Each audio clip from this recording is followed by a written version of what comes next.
Halo rekan petualang, di edisi yang pertama rekan petualang di Galeri Garut TV bareng saya Vika Aprilia dan ada rekan petualang yang nanti akan saya kenalkan.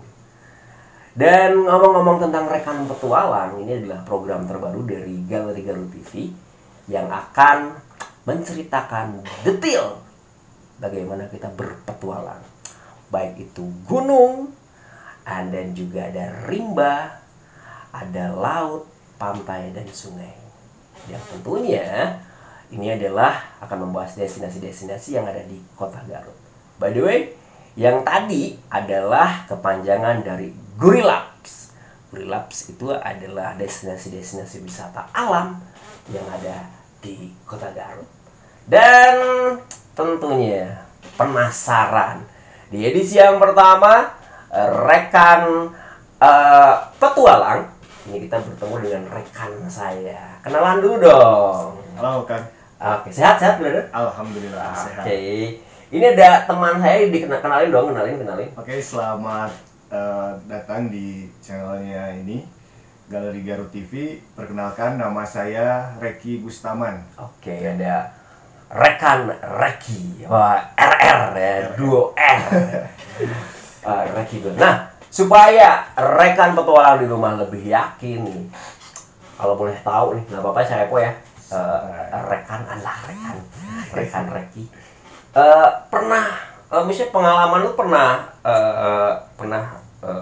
kemana saja nih, gunung apa yang pernah didaki atau pernah misalnya ke mana di Garut atau di luar Jawa? Oke, kalau untuk pendakian sebenarnya awal mula naik gunung memang di Garut. Di Garut. Memang lahir di Garut, kan asli Garut. Cuman setelah lulus SMA, saya lanjut kuliah di Solo. Di Solo. Nah, masuk Jawa Tengah.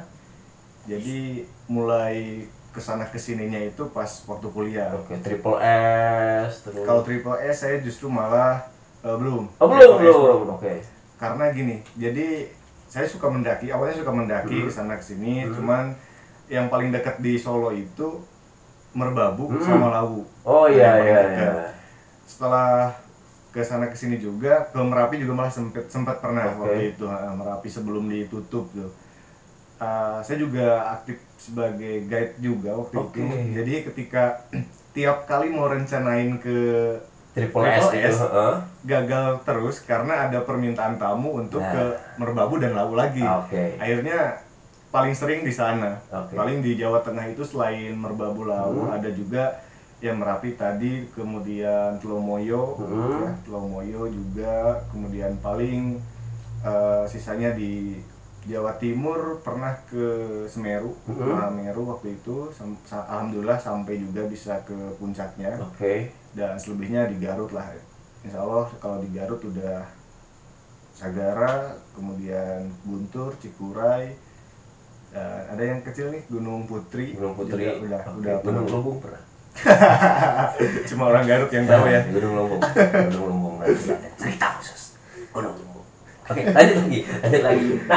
Nah, ini pengalamannya menarik ya karena ternyata gue juga baru tahu rekan kita yang satu ini juga punya basic sebagai tour guide ya, tour guide khusus untuk daerah pendakian. Nah, tentunya juga kalau tour guide ini berhubungan dengan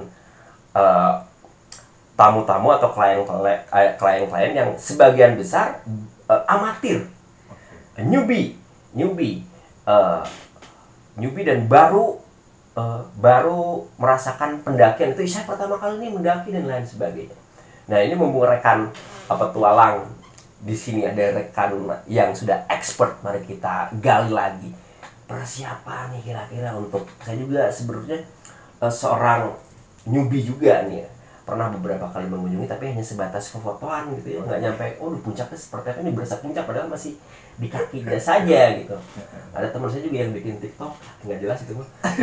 Itu di gunung juga. Nah, tapi ini persiapan yang harus disiapkan mulai dari equipment dulu deh. Untuk seorang pendaki pemula apa aja? Sebenarnya kalau untuk equipment ya, jadi saya potong nih sebelum ke equipment, sebenarnya ada beberapa hal yang ini sangat prinsipal sekali, harus banget dimiliki oleh seseorang yang dia mau mendaki gunung, mau mulai mencoba mendaki gunung. Itu pre-implementasi, kemudian pre-implementasi sebelum pelaksanaan, kemudian implementasi dan post-implementasi. Nah, ini yang sering saya sampaikan juga sama teman-teman klien saya atau tamu-tamu yang mau mendaki gunung, bahwa ketika mau mendaki, 3 hal ini harus benar-benar disiapkan dulu.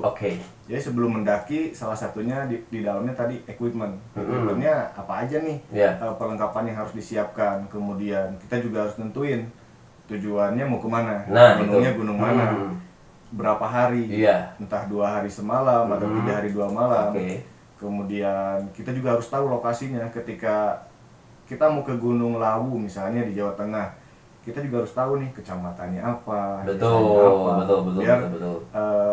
Saat ini kan banyak sekali ya kejadian-kejadian yang dalam tanda kutip kayak kecelakaan, karena tidak menguasai medan, tidak menguasai medan. Nah, itu pun ketika terjadi hal seperti itu, jadi orang tua atau keluarga di rumah yang ditinggalkan saat kita melakukan pendakian bisa tahu juga. Gitu. Sekarang kalau masuk ke equipment, sebenarnya sekarang udah banyak sekali sih di media-media juga, teman-teman bisa searching juga di Wallshop segala macam, banyak sekali sekarang equipment yang bisa kita gunakan, bisa kita beli dengan harga yang mungkin tidak terlalu mahal, tetapi terjangkau ya, tapi yang safe, penting, aman ya. Nah, yang penting safety-nya itu kayak misalkan equipment itu ditentukan juga dengan gunung yang akan kita tuju. Misalnya mau ke Mahameru atau ke Semeru dengan mau ke Cikuray, itu beda. Itu beda. Contoh yang paling mendasar yang bedanya di bagian bawah di kaki. Kalau ke Semeru itu wajib pakai yang namanya gaiter. Gaiter itu jadi fungsinya itu kayak dimasukin kayak kaos kaki gitu. Cuman nanti bawahnya itu emang bolong. Jadi nanti ada tali diikat ke sepatu. Terus nanti diikatnya di bagian lutut sini. Nah, itu fungsinya biar si kerikil-kerikil pas summit di Mahameru nggak masuk ke sepatu. Bayangkan kalau naik nih, tiba-tiba kerikil masuk kan, keluarin lagi gitu kan. Beda halnya dengan ketika kita naik Gunung Cikuray. Karena di Cikuray itu kan kontur tanahnya memang nggak banyak kerikil lah. Banyak kerikil itu tanah subur kalau di Cikuray. Sebenarnya Semeru juga sebelumnya memang nggak begitu diharuskan untuk pakai gaiter, tapi salah satunya ketika mau summit wajib banget pakai gaiter. Kemudian equipment lainnya ya jaket outdoornya jangan dibiasakan buat pemula nih ya. Biasanya banyak pemula yang juga karena belum tahu nih naik gunungnya itu pakai jaket parasit, kemudian bahkan pakai hoodie gitu kan. Misalnya capit, ada jeans, ada gitu. Ada kayak gitu. Bener. Itu wajib tuh. Jaket gunung itu wajib. Bahkan sekarang banyak juga jaket-jaket kayak semacam bulu angsa itu yang bisa menahan dingin kita lebih tebal lagi. Itu juga boleh dibawa, tapi sesuaikan juga dengan perlengkapan yang lainnya. Ini ketika dibawa fungsi enggak nih? Nah, betul. Kalau emang enggak, daripada ngeberatin, udah taruh. Kadang suka ada nih pendaki-pendaki itu yang mereka suka bawa boneka misalnya. Ada itu benar. Dibuat para pendaki ya. Karena fungsinya buat apa sih gitu. Ketika bonekanya segede gini lah kecil. Ada tuh saya sempat melihat di Merbabu waktu itu, bonekanya agak besar dibawa ke atas. Saya tanya, buat apa sih bawa boneka? Buat foto aja katanya Mas. Wah, buat foto doang gitu. Padahal kita naik gunung tuh yang harus diutamakan keselamatan kita. Betul. Bayang kalau kena hujan, kemudian si bonekanya malah jadi berat. Karena beban. Betul. Jadi beban kita malahan ya. Kemudian usahakan kalau jaket-jaket outdoor kayak yang tadi, yang waterproof. Betul. Karena memang kalau di gunung hujan tidak hujan pasti ada embunnya dan itu jadi basah. Itu. Pakai waterproof, celana juga kalau ada yang waterproof juga. Udah banyak sekarang tuh malah harga-harganya malah minim juga sekarang. Bisa dibeli oleh teman-teman gitu ya. Tapi bukan raincoat kan? Bukan. Kalau raincoat memang itu wajib ya. Itu salah satu equipment yang wajib, mau musim hujan, mau kemarau tetap bawa. Ya karena memang di gunung tuh pasti ada embunnya itu. Dan takutkan kan suka dadakan nih. Kadang di bawah di kota kita ngelihat kemarau nih, gak bakalan hujan. Betul. Naik gunung baru nyampe pos 2 udah hujan kan, kita nggak tahu. Dan saat ini susah banget kan untuk memprediksi cuaca itu susah susah diprediksi ya. Dulu kan kalau udah Maret ya, kata orang tua dulu mah Maret raat cenah. Ya pokoknya yang berberan itu hujan, ya, belum tentu ya. Sekarang enggak seperti itu. Kayak gitu. Kemudian sepatu kan. Nah itu sepatu wajib. Masih banyak sampai saat ini, bukan hanya pendaki pemula, bahkan pendaki-pendaki yang katanya sudah kesana kesini pun masih aja ada yang memakai sandal. Nah itu betul. Terus juga sandal gunung lah saya menyebutnya ya itu. Sandal gunung. Nah sandal gunung pun juga sebenarnya meskipun namanya kadang sering disebut sandal gunung ya. Ya karena memang ada di toko outdoor gitu kan. Padahal fungsinya bukan pas dipakai ketika kita trekking. Betul. Kalau trekking usahakan pakai sepatu. Betul. Pakai sepatu. Kalau misalkan sandal gunung tadi bolehlah kita bawa, tapi digunakan nanti setelah di camp. Kayak gitu. Kecuali kalau misalkan yang menggunakan sandal-sandal itu tuh orang-orang lokal. Kalau orang lokal itu ada beberapa, kayak contohnya di Rinjani, itu porter atau guide lokalnya itu ketika mereka memakai sepatu malah jadi beban sama merekanya. Karena tidak terbiasa. Sehingga mereka lebih enak memakai sandal jepit bahkan di sana itu. Nah, ketika teman-teman memakai sandal ya jangan ditiru gitu, karena mereka sudah terbiasa. Sudah biasa tahu medan mana ada itu. Kayak gitu. Sama kalau di Rinjani itu kan panasnya minta ampun, panas banget. Jadi ya nyesuailah sama kenyamanan kita. Sepatu nyaman nih, pakai sepatu gitu. Tapi usahakan kalau selain di gunung atau selain orang-orang lokal itu, kita sebagai pendaki pemula maupun yang sudah kesana kesini, usahakan sih kalau sepatu wajib. Nah, kalau berbicara tentang sepatu, kan ada beberapa teman saya dan juga saya pernah mengalami di boot apakah memang diwajibkan memakai boots ataukah memang harus ada sepatu khusus buat pendakian? Sepatu pendakian itu sebenarnya ada jenisnya. Ada yang low, ada yang middle di bagian kaki kan, ada yang sampai mata kaki, ada yang di atasnya lagi, ada yang lebih panjang lagi. Nah itu juga ditentukan dengan medan yang akan kita lewati. Ketika tadi contohnya melewati Semeru, biar lebih aman lagi, selain udah pakai gaiter, yang di atas mata kaki, tinggi gitu, biar si batu kerikilnya itu nggak masuk ke sana gitu. Sama kenyamanan kitanya juga gitu. Kalau misalkan ke gunung-gunung yang katakan baru-baru didaki, itu sesuaiin sama kenyamanan yang kita gunakan. Kalau yang low juga udah enak, udah pakai yang itu aja gitu. Terus kalau pakai running shoes, sepatu lari sebenarnya sekarang udah banyak juga nih pendaki-pendaki yang mulai beralih ke mereka itu sukanya bilang itu kayak running gitu, kayak di gunung. Ada beberapa juga sepatu running shoes yang konturnya tuh beda gitu sih. Itu beda. Bagian bawahnya itu kan ada yang didesain biar gak licin. Kalau itu sih tergantung si sepatunya. Kalau misalkan memang dikira ini kuat nih, nggak nahan licin, ya nggak masalah. Yang penting jangan sepatu futsal lah. Nah itu benar, jangan sepatu futsal. Saya pakai sepatu tapi ternyata sepatunya futsal kan, sama aja. Betul. Jadi intinya adalah sepatu yang dirasa nyaman dan juga aman, ya. Aman buat menahan licin. Itu dari sepatu. Nah, untuk equipment tadi sepatu, jaket sudah, celana juga sudah. Nah, untuk ada yang ini sebenarnya gue pakai equipment kupluknya supaya jadi seperti anak gunung nih. Ini diwajibkan apa enggak nih sebenarnya? Kalau kupluk mah itu nggak begitu wajib sebenarnya. Tergantung orang-orang yang suka, ada yang suka pakai kupluk, ada juga yang pakai topi, hoodie aja gitu. Kalau itu sih tergantung kenyamanan tadi. Kalau emang enaknya pakai kupluk, terbiasa pakai itu ya pakai. Kalau saya kan nggak biasa tuh pakai itu, bahkan pakai topi pun ketika memang kondisinya lagi summit aja. Gitu. Kalau selain summit saya biasa aja kayak gini gitu kan. Kalau itu tergantung, meskipun memang bisa dialihfungsikan, misalkan kayak buat penghangat di leher misalkan ya boleh kalau misalkan bisa. Nah, terus gini kan tadi di beberapa tempat itu panasnya minta ampun, ya kan, kayak misalnya jadi panas dan beberapa tempat nih waktu yang pas untuk memulai pendakian itu kira-kira apakah ada yang bilang supaya nggak panas dari sore ke malam, tapi ada yang bilang juga wah pagi-pagi weh nyubuh biar nyampe ke atasnya nggak terlalu panas misalnya. Jadi jam 9 tuh udah nyampe di atas. Nah kira-kira waktu yang tepat apakah disesuaikan dengan tadi tempatnya ataukah memang ada waktu yang pas khusus? Kalau waktu-waktu pemberangkatan ini udah masuk ke tahap implementasi kan? Nah itu yang kedua ya. Pas pelaksanaan kita udah susun nih jadwal pemberangkatan segala macam.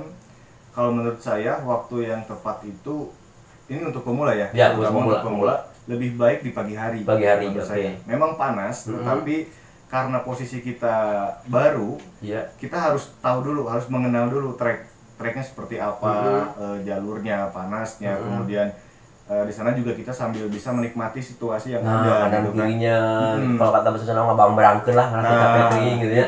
Oke. Atau bisa juga disebut sebagai aklimatisasi. Aklimatisasi itu kondisi kita nyesuaiin sama suhu udara yang ada di sana. Nah, itu benar-benar. Saya orang Garut mau mendaki ke Lawu, Jawa Tengah, otomatis beda nih. Iya. Cuaca di sana sama sini beda. Betul. Saya harus nyesuaiin dulu tuh base campnya, kemudian makanya berangkatnya pagi. Sebenarnya dulu saya juga sempat mendaki di sore hari bahkan malam hari pernah gitu. Cuman itu pun karena gunung itu pernah beberapa kali saya daki. Oke, jadi udah tahu Medan. Di Medan, dulu ya. Oke. Kalau belum tahu lebih baik saya rekomendasinya sih di pagi hari. Oke, jadi untuk para rekan petualang pemula kalau misalnya mau mendaki itu disarankan pagi hari lebih pagi lebih bagus ya. Betul. Karena bisa menikmati udara dan juga sinar matahari pagi itu juga tidak terlalu panas nanti. Ya. Oke. Nah, selain jadwal pemberangkatan, nah ada beberapa hal juga yang harus disiapin. Tadi kan kita udah ada praknya tuh nyiapin alat, waktu, terus juga mengenali tujuannya mau kemana dan lain sebagainya. Nah kita udah masuk ke implementasi. Ketika memulai perjalanan nih, kita udah mulai berjalan lah, pagi-pagi udah mulai berjalan. Apa saja yang harus kita lakukan nih? Skill, misalnya mulai dari skill dasar apa nih? Yang harus minimal sih pendaki pemula tuh tahu misalnya do dan not-nya tuh apa saja gitu ketika mulai pendakian.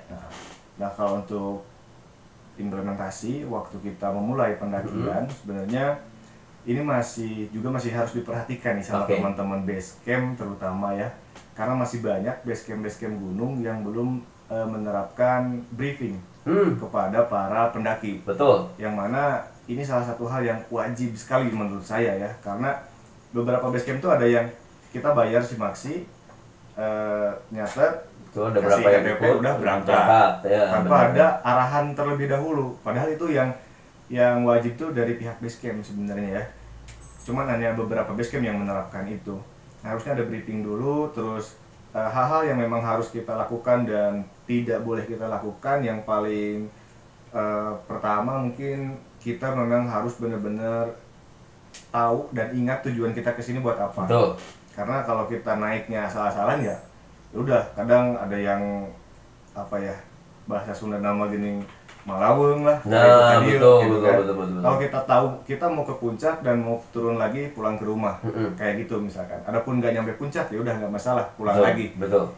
Jaga sikap, terus tata krama sama lokasi yang ada di sana. Kemudian kalau yang nggak bolehnya nih, sampah nih. Nah itu benar. Kadang-kadang kita teh ya nyampah mulai mie instan, kopi instan gitu ya. Nyampah itu jadi salah satu masalah terbesar menurut saya ya, selain ilmu pengetahuan yang harus diketahui saat mulai pendakian. Sampah ini nggak kenal si pemula, nggak kenal yang udah ekspor dan lain sebagainya, pasti nyampah gitu ya. Pasti pada nyampah. Hanya satu lah banding 1000 yang mereka yang buat trash bag, yang pas begitu turun tadi dia bawa sampahnya sendiri itu ya, jarang. Makanya salah satu tujuan saya buka guide open trip juga itu tuh ngenalin juga sebenarnya. Selain nganterin mereka ke atas, saya juga ngejelasin bahwa di sampah itu benar-benar dijaga sikapnya segala macemnya. Makanya bahkan saya tuh kalau ngerokok kan, ngerokok tuh nggak berani gitu kalau buang di mana aja. Nah betul. Pasti dikantongin. Betul, sama. Sampai rumah dilihat banyak sini nih. Betul. Saya suka kadang-kadang kalau misalnya di luar suka bawa kresek sendiri gitu atau misalnya kantong semen sendiri gitu. Bisa. Nah itu bisa. Oke. Atau ada juga yang bikin pakai ini nih, botol kecil, bekas air mineral gitu. Benar-benar bisa ditaruh kayak gitu. Itu sih sama yang larangan yang paling ini sih, namanya kita bertamu ya. Betul. Ke tempat orang, ke gunung gitu kan, tempat yang jarang dijamah orang. Betul. Meskipun sekarang udah banyak, ya kita harus bener-bener ulah sompral lah. Betul. Ya karena kita kan ada makhluk Tuhan juga ya. Nah itu betul. Nah selain sudah memulai perjalanan, terus juga tadi do and not-nya sudah mulai kita bahas. Nah kita kembali nih, ketika misalnya kita mau ngecamp nih, mau ngecamp kan kadang-kadang yang tadi ketika kita tidak sampai ke tempat yang kita tuju, misalnya ada lapangan yang biasa untuk ngecamp. Nah kita harus takut kemalaman nih. Nah memilih tempat yang seperti apa nih, yang darurat itu nih misalnya. Kita target misalnya sebelum petang udah di tempat yang biasa buat ngecamp.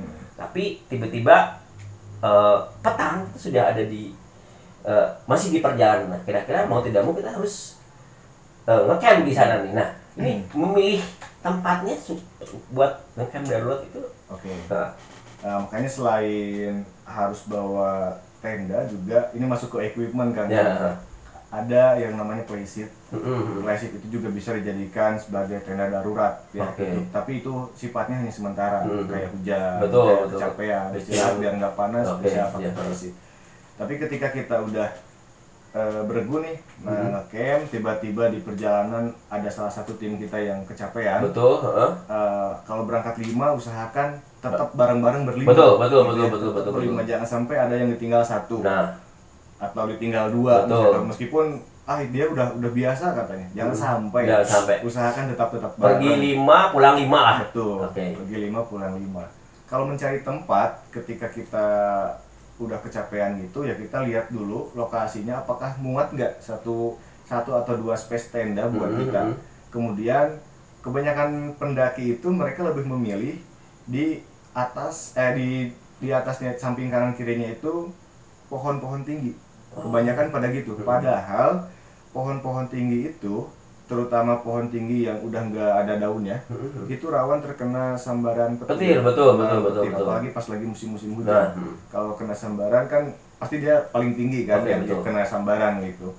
Nah sebenarnya usahakan cari lahan yang memang terbuka banget enggak, biar angin enggak terlalu dingin. Kemudian kita juga perhatikan arah angin, biar ketika kita buka tenda, anginnya nggak langsung masuk ke pintu tendanya gitu. Itu benar-benar diatur. Si bawahnya juga kita cek dulu nih, ada akar atau tidak gitu, biar ketika kita tidur pun terasa nyaman. Betul. Nah, apakah kan kadang-kadang juga seperti ini, tempat mungkin sudah ideal kayak yang tadi, tidak terlalu terbuka, tidak terlalu rimbun juga dengan pepohonan. Takutnya ini adalah kan kalau di hutan itu ada hewan hutan juga nih, minimal ular adalah gitu. Apakah cara mengenali nih ini jalur lewat hewan atau enggak, itu caranya seperti apa? Ada metode khusus apakah memang apa gitu? Sebenarnya ada pembelajarannya. Ketika kita pengen tahu daerah-daerah mana yang biasanya dipenuhi oleh hewan-hewan buas yang ada di gunung. Ini masuknya sebenarnya ke ilmu survival, bagaimana cara kita bertahan hidup di alam bebas. Betul. Nah, ketika kita pengen tahu cara hal itu, salah satunya hindari ngecamp di dekat sumber air. Nah, dari sungai itu ya, benar-benar. Kalau di film-film kan kayaknya sambil ngopi gitu. Video itu kayak enak. Padahal ketika kita ngecamp di sana, di waktu-waktu sore masuk ke maghrib, nih jam 6, jam 7, itu hewan tuh pada minum, pada nyari makanan, mulai beraktivitas. Hewan-hewan malamnya juga, bahkan hewan yang siang pun ketika maghrib tuh suka pada main ke sungai juga gitu. Makanya kalau contoh di Gunung Papandayan, Garut, itu pun suka ada himbauan kalau misalkan udah masuk maghrib, jangan masuk ke daerah-daerah sungai, daerah-daerah aliran sungai, karena memang biasanya mereka pada kumpul di sana. Takutnya niat mereka mangsa yang lain, pas lihat kita malah kita yang dikejar. Betul. Wah, daging ya. Atau kalau di Cikure ini Kang, yang paling udah itu jejak babi ganas. Nah, betul ada betul gede-gede gitu ya. Aduh, terkenal. Gede-gede kan? Bener-bener. Itu jejak-jejaknya kelihatan gitu, kayak dari tanah, kemudian dari mulai apa namanya? Pohon-pohon yang yang kena itu kayak gitu. Kan mereka kalau babi ganas itu kan sebenarnya mereka datang itu rombongan betul, dari mulai yang paling besar sampai anak nol. Kayak gitu. Nah, kita harus mengenali hal-hal yang kayak gitu. Kalau kayak ular kayak gitu sebenarnya untuk saat ini jarang sekali di gunung-gunung itu terlihat. Sebenarnya ini satu hal yang disayangkan juga sebenarnya. Karena hewan-hewan seperti ini mereka sudah mulai berpindah tempatnya karena memang lokasinya sudah sering banyak didatangi orang. Mereka mulai terganggu gitu. Tapi tetap masih ada. Ya kita jaga-jaganya kayak dulu di Pramuka kalau nggak salah ya. Sempat diajarkan kurilingkeun cenah uyah. Nah, itu benar sih? Benar sih? Sebenarnya itu mitos. Mitos. Itu mitos, enggak fake gitu ya. Karena memang ular itu nggak takut sama garam itu dan nggak bakalan perih gitu, enggak. Jadi sebenarnya ketika memang ada hewan-hewan kayak gitu, tadi kita udah tahu lokasinya seperti apa, jauh dari sungai. Ya apalagi sekarang kan tendanya udah mulai bagus-bagus. Nggak kayak dulu kan tenda Pramuka hewan bisa masuk di bawah. Ada pancu gitu. Sekarang kan udah modern kayak gitu. Jadi udah mulai rapat gitu, udah nggak ada lubang yang masuk gitu. Kecuali tendanya ngerental supaya ada lubang. Nah, itu dia ngerental ya, benar. Tapi sebenarnya ada teman saya juga kalau misalnya ada ular lewat kasih tangga aja biar dia main. Ular tangga maksudnya. Aduh. Oh, siap. Oke. Nah, tadi kita sudah mulai tempat untuk ngecamp ketika misalnya kita kemalaman sudah dibahas. Terus juga secara tidak langsung juga tadi rekan-rekan juga sudah membahas sedikit tentang tenda.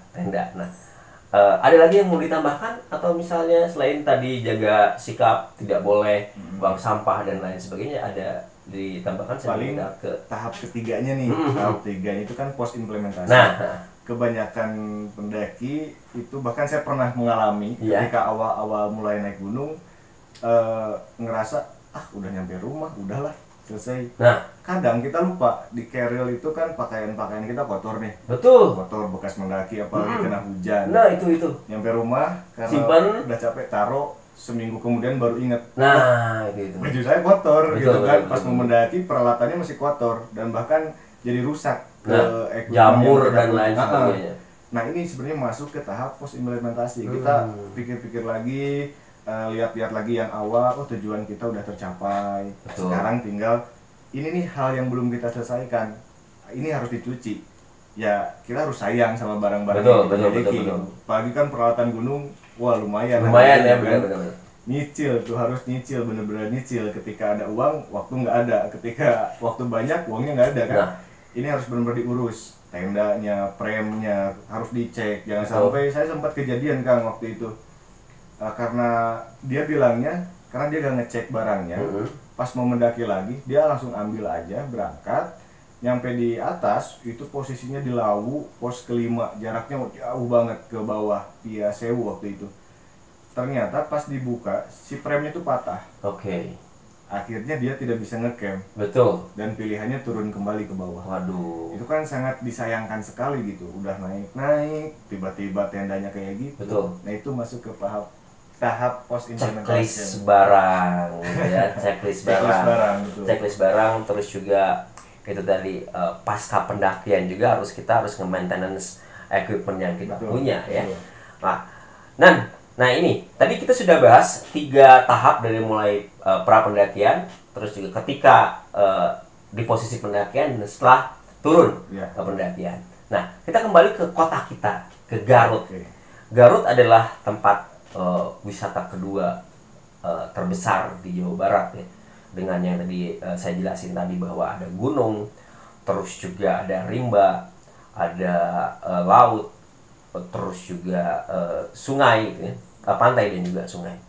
Nah, dan untuk gunung juga banyak yang dari luar kota. Ini yang menjadikan Garut sebagai tempat wisata pendakian. Mulai dari Gunung Guntur, Cipurai, Papandayan, dan juga gunung-gunung yang lain yang tadi di Sagara yang tadi disebutkan nih.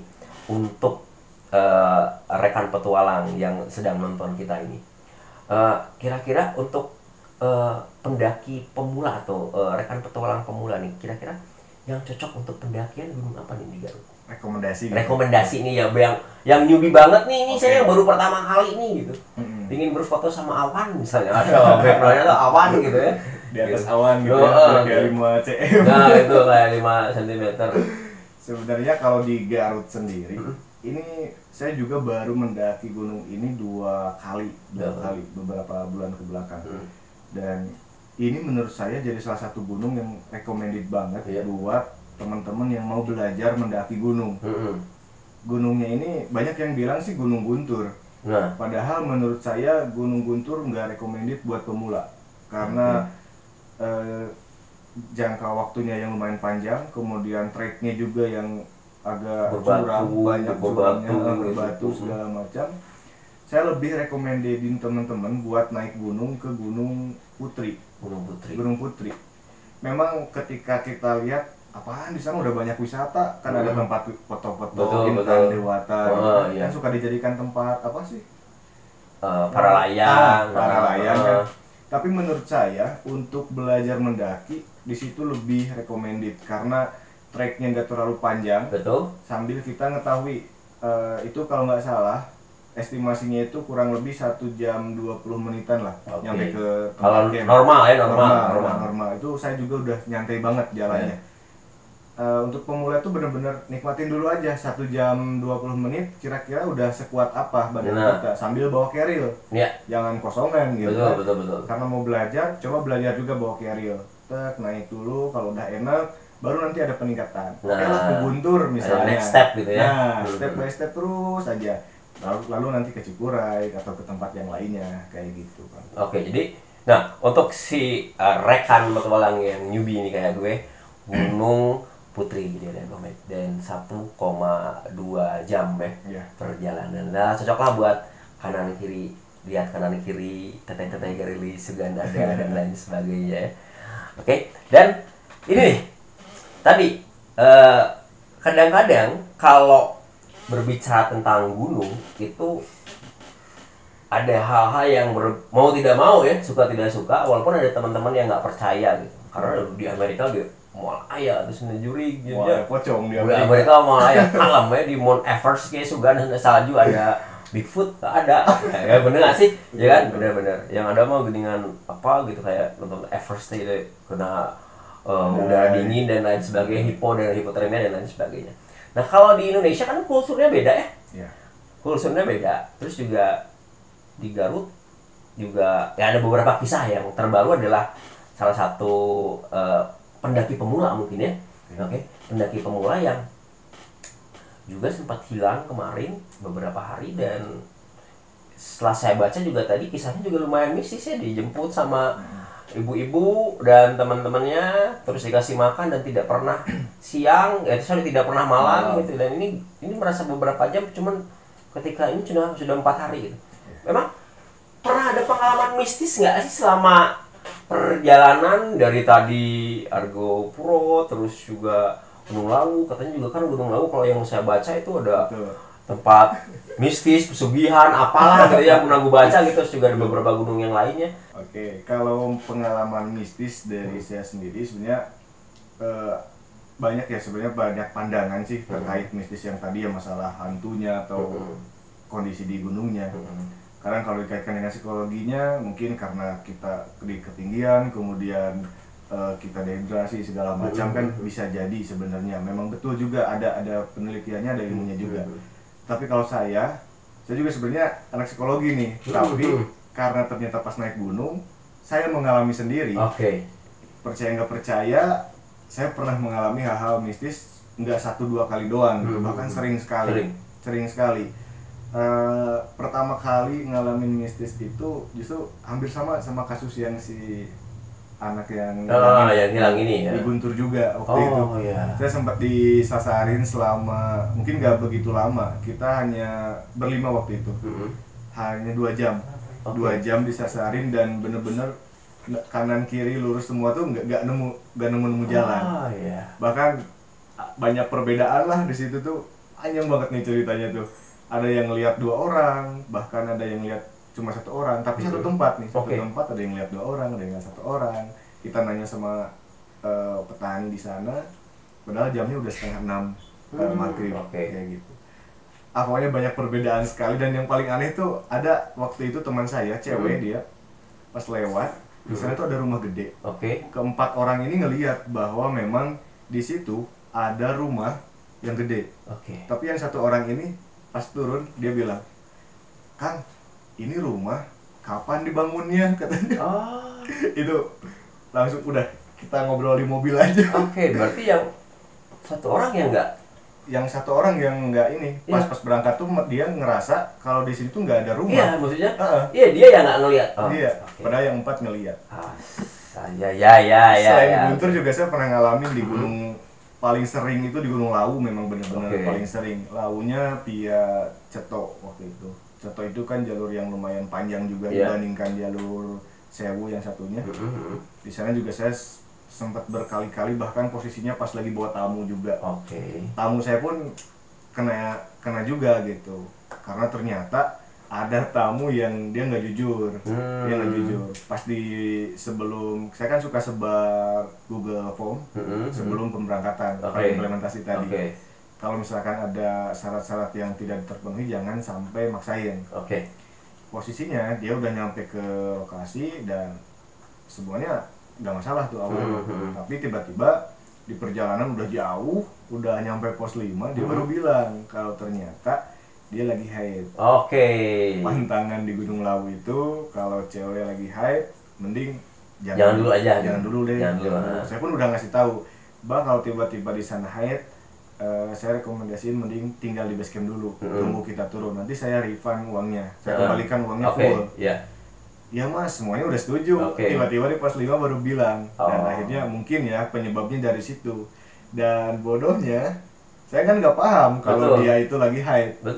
Si sampah bekas itunya dibuang aja gitu? Enggak dibuang, tapi dimasukin ke kantong trash bag. Buat nanti dibawa pulang ke bawah. Karena saya udah ingetin, sampah semuanya yang kecil yang gede harus dibawa balik.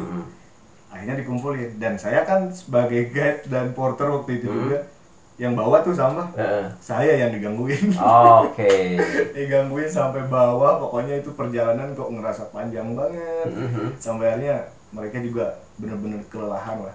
Yang harusnya turun dari Gunung Lawu itu sebelum maghrib udah nyampe di camp. Saya jam 3 subuh baru nyampe. Ya karena dibuat panjang gitu ya. Dibuat panjang. Itu beberapa pengalaman mistis saya sih. Masih banyak sebenarnya. Masih banyak ya, dan kayaknya kalau misalnya kita ngobrol yang terakhir ini juga bakal lebih panjang dan juga lebih seru. Tapi karena memang waktu karena memang waktu yang sudah tidak memungkinkan, sebuah perbincangan yang seru dengan rekan petualang kita. Rekan petualang. Ini edisi yang pertama, berarti bakal edisi yang kedua, ketiga, keempat, dan edisi yang seterusnya. Tentunya juga di IG TV-nya Galeri Garut. Terima kasih untuk rekan Reki. Obrolannya sangat luar biasa, berbagi pengalaman tentang bagaimana cara mendaki yang aman, tentang bagaimana cara menikmati pendakian, dan pastinya juga tentang apa-apa saja yang harus kita lakukan ketika kita akan memulai pendakian. Terima kasih banyak. Pokoknya selamat malam rekan petualang.